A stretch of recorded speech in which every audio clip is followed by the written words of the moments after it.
So in being an RDL, one of those initial things to kind of think about is what data systems maybe do you have access to? Are there certain districts or buildings who may provide you or grant you access to data so that you can help assist the district?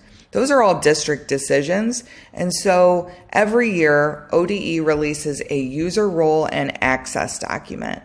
And so that is the document that, let's say, the district test coordinator, the building test coordinator, or the district administrator would really pore over that and think really critically about who's new in our district or who might need access and to what degree that access. What should that look like? What kind of permission should they have before testing, during testing, as it relates to data entry, and then also reporting, which is really the focus of this module, is really thinking about where the reports lie and accessing data within those.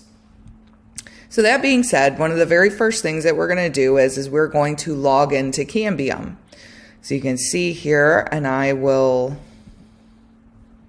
show you what you will put into your web browser. So that is how you will log into Cambium.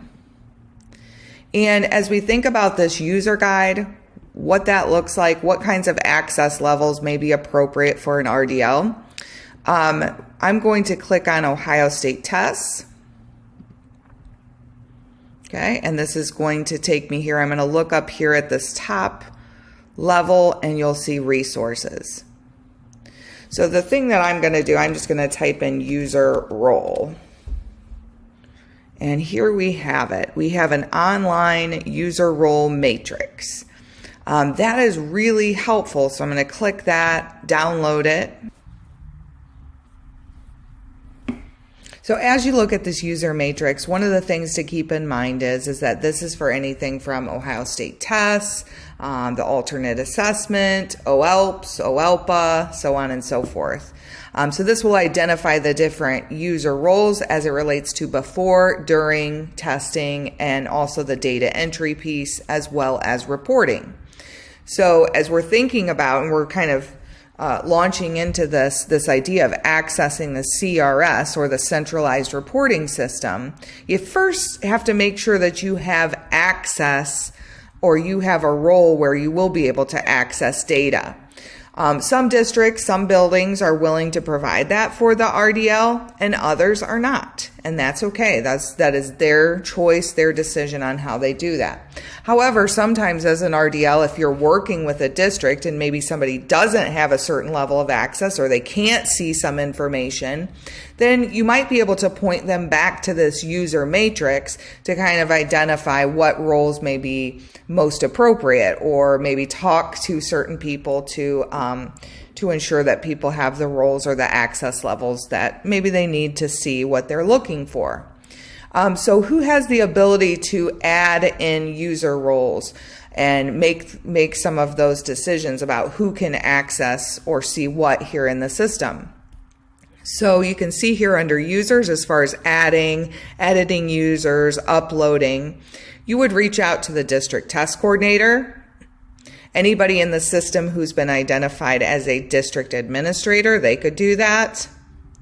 Or a building test coordinator, you're going to notice that block is not colored in because while they can provide access, it's going to be restricted at a school level. So they will be able to provide that access for their building only. So as a general rule of thumb, so this again is going to kind of break down all of the different levels, all of the different things that you would be able to do under each level of access. But as a general rule of thumb, if you're looking at district level access, you would be able to look at all students within the district who have assessed. If you're looking at school level access, it would be all students within that building who have taken an assessment. And then teacher level would be all students within their classes or within their rosters who have taken an assessment.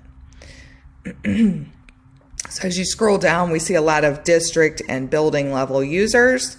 And then we move down into teacher level users. And there's two different levels for this. So first of all, somebody who's simply administering a test, and they do not need to see the data. And then the teacher, who not only is able to administer the test, but it can also see the data within the system. They can create rosters and do things of that nature. So that is the user guide, very helpful to identify what roles may be most appropriate, either for you as an RDL or for people who are working in the district or building. One of the things to keep in mind as we move forward throughout this module is we are really going to be focused on the idea of the district reporting user. So as we are toggling and looking at different reports within the CRS, we're going to be logged in as a district reporting user. So if you have a different level of access, let's say maybe you have building level access or what have you, some of those reports in the dashboard, it may look slightly different, or you may have access to potentially less or more features, just depending. But we're going to stick with that district reporting user just to kind of stay consistent throughout the module. And if an RDL has access and is working closely with a district, that may be a level of access potentially that they may have.